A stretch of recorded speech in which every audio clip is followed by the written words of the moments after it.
안녕하십니까. 설재윤 성형외과입니다. 얼굴에서 광대뼈의 중요성에 대해서는 제가 많이 설명을 드렸는데요. 광대뼈를 축소할 때는 항상 CT나 엑스레이 검사로 해서 광대뼈의 모양과 상태를 보는 것도 중요하겠지만 제일 중요한 거는 수술하는 의사가 광대뼈를 수술하는 그런 개념이 확실히 돼 있어야 됩니다. 즉 말해서 광대뼈를 자를 때 자르는 위치를 선정을 할 때 어디를 할 것인가, 이쪽으로 할 것인가, 이쪽으로 할 것인가, 이런 것에 따라서도 수술 결과가 많이 달라집니다. 오히려 결과뿐만이 아니라 잘못하면 심지어는 부작용으로 얼굴형의 이미지가 나빠져 보일 수도 있습니다. 그래서 광대뼈를 수술할 때는 항상 얼굴형을 사람들이 좋아하는 얼굴형, 그거는 달걀형이라고 그러지 않습니까? 달걀형 하면은 그냥 막연히 상상적으로 느껴지겠지만 우리가 이마를 지방을 넣는다든가 아니면 이마에 보형물을 넣는다든가 아니면 저희 병원처럼 뼈를 이식하는 그런 뼈의 자료를 이식한다든가 그런 것들의 목적이 다 뭐냐, 이마가 예쁘게 보여주기 위해서 그런 거죠. 이마가 예쁘게 보여준다는 것 자체도 달걀형을 지향하는 모습입니다. 즉 이마가 납작하거나 울퉁불퉁한 것보다는 약간 이렇게 곡선형으로 올라오는 것을 예쁘다고 하듯이 얼굴 전체가 그런 느낌으로 변하면 얼마나 좋을까, 그런 생각을 저는 하고 항상 수술을 합니다. 그렇게 되는 것을 사람들이 원할 때는 항상 달걀형이 됐으면 좋겠어요. 이런 얘기를 하는 것과 일치하죠. 달걀형 이미지는 이마가 가운데로 이렇게 벌로건이 올라온 것처럼 전체적인 얼굴의 이미지가 이렇게 모아지는 거죠. 그것도 이렇게 납작하니 이렇게 좁아지는 게 아니라 이렇게 둥그스름하게 앞으로 이렇게 모아지는 것을 말씀드리는 겁니다. 그러면 제가 CT를 보고서 정상적인 얼굴뼈, 사람들의 얼굴뼈에 광대뼈와 턱뼈의 형태가 어떻게 생겼는가를 설명드리고 또 자르는 위치가 달라졌을 때 어떤 모양이 되는가, 그리고 부작용이 나타났을 때는 어떤 형태가 되는가, 올바르게 됐을 때는 어떤 형태가 되는가, 즉 말해서 이 광대뼈가 우산살이 이렇게 쫙 들어 올라오니까 이 우산에 이렇게 모양이 보이듯이 이 광대뼈를 우산살로 여러분들이 비교하시면 됩니다. 그래서 곡선형으로 예쁘게 모양이 돼 있으면 예쁜 작은 우산형이라고 하지만 우산에 살이 하나가 꺾여 있거나 굽어 있거나 빠져 있으면 그거는 꺾인 우산, 그 부분이 꺼진 이렇게 함몰된 우산, 또 굽은 우산, 이렇게 말하듯이 광대뼈가 우산의 우산살과 같은 역할이라고 생각하시면 광대뼈가 아무래도 이렇게 뒤에서 앞으로 모아지듯이 이렇게 입체감 있는, 즉 달걀형을 지향하는 광대뼈 모양이 될수록 얼굴형은 훨씬 더 고급스러워 보일 겁니다. 그러면 제가 CT를 가지고 제가 설명을 드리도록 하겠습니다. 여기서 보면은 정상적인 사람의 CT로 보여주는 얼굴뼈의 모습이거든요. 여러분들이 보시다시피 이렇게 납작하니 돼 있어요. 그 다음에 이마도 좀 굴곡이 돼 있고 그러죠. 그래서 이마를 이렇게 동그스름하게 해주면 예쁜 이마가 되듯이 이 광대도 여기가 납작한 것을 좀 약간 이렇게 모아주듯이 해주면 훨씬 더 좋아지겠죠. 그래서 여기서 볼 수 있는 거는 이 광대뼈의 폭이 여기보다 훨씬 넓고 납작하다는 거죠. 이렇게 고개를 숙여서 보면 턱은 이렇게, 여러분도 고개를 숙여 보십시오. 그러면 턱 끝이 이렇게 뾰족하게 좁비덕이 나오거든요. 그래서 이런 것들은 뭐냐, 결국은 광대뼈가 훨씬 더 넓고 그 다음에 이렇게 납작하다는 뜻이고, 턱뼈는 사각에서 앞으로 올수록 이렇게 좁아지는 달걀형이라는 뜻이죠. 측면에서 봤을 때 광대뼈는 여기서부터 여기까지가 이렇게 곡선형으로 돼 있죠. 그러면 광대뼈를 수술할 때 이렇게 이 곡선형을 잘 살려서 수술해야 합니다. 여기서도 이렇게 보면 곡선형으로 돼 있죠. 그러면은 이 곡선형을 살리기 위해서는 이렇게 이 광대뼈가 이렇게 튀어나왔지만 곡선형이에요. 그러나 턱은 이 광대뼈 여기 양옆에 붙어있는 턱뼈보다 훨씬 좁죠.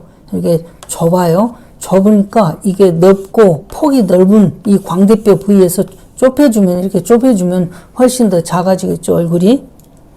그래서 여기는 이제 수술을 했던 환자에서 부작용 환자입니다.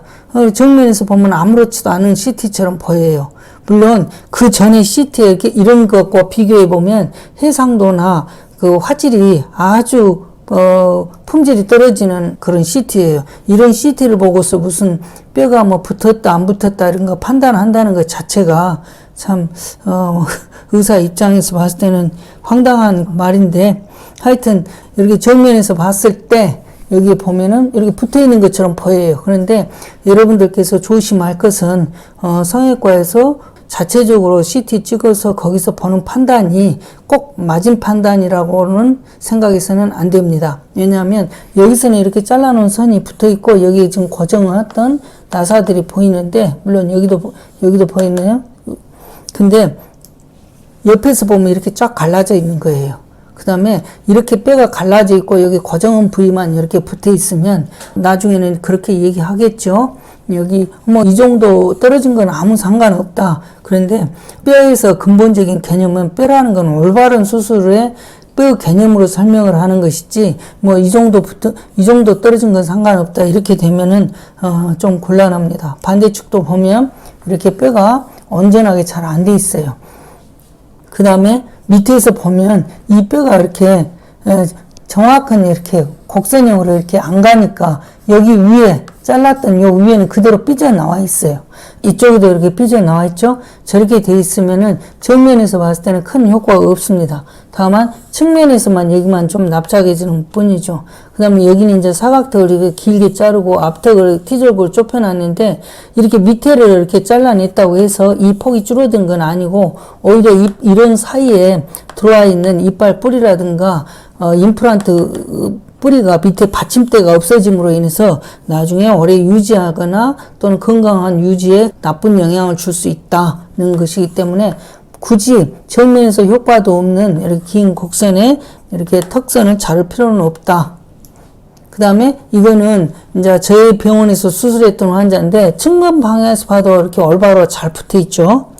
반대측도 마찬가지입니다. 그래서 뼈라는 거는 올바로 뼈가 붙는 것을 전제로 해서 수술을 하는 것이지, 일부는 여기 부위가 위에는 벌어지고 밑에는 고정한 부위가 좀 붙어 있고 이런 걸 두고 온전하게 수술이 됐다고 할 수는 없습니다.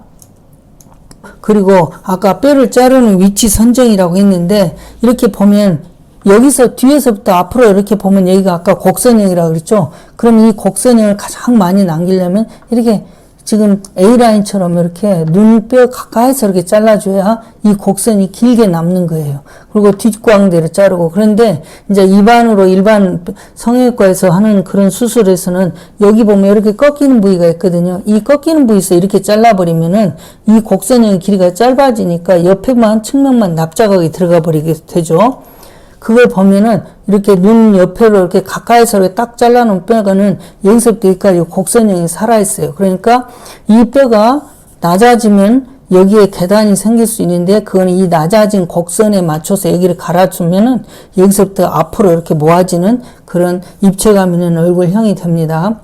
그러나 반대로 여기서 아까 말씀드렸듯이 이렇게 각 있는 데서 이렇게 잘라놓으면 측면만 납작해지고, 또 아까 여기 밑에는 고정은 부위고 위에는 벌어졌잖아요. 그러면 이게 저 정도 벌어진 건 괜찮다 이렇게 얘기를 하면 안 된다는 거죠. 뼈를 수술하는 개념에 있어서는 이건 부작용에 들어가 버리는 수술이죠. 그 다음에 밑에서 봤을 때도 이게 곡선형이 있을 때 가장 귀 앞에 쪽, 그 다음에 가장 앞에 쪽 그 45도를 포함한, 여기가 제일 많이 튀어나온 것이거든요. 튀어나온 것 앞쪽을 포함해서 이렇게 해놓으니까 곡선이 그대로 살아서 이렇게 들어가는 거죠. 이게 정상적으로 이렇게 밑에서 보여지는 것을 보면은 광대뼈가 뒷광대에서 앞광대 45도 방향을 통해서 이렇게 곡선형으로 돼 있죠. 그래서 수술하고 났을 때 이렇게 곡선형을 살리면 이렇게 곡선형으로 모아집니다. 그런데 이렇게 돼버리면 여기가 납작안이 돼버리니까, 여기 납작하니까 얼굴이 말머리상처럼, 즉 말상처럼 길게 보이는 거죠. 그래서 오늘은 광대뼈를 자르는 위치 선정이 얼마나 중요한가, 그리고 뼈가 올바로 붙어야 되고, 뼈의 수술의 개념에서는 그 분류압이 얼마나 나쁜 용어인가 라는 측면에서 설명해 드렸습니다.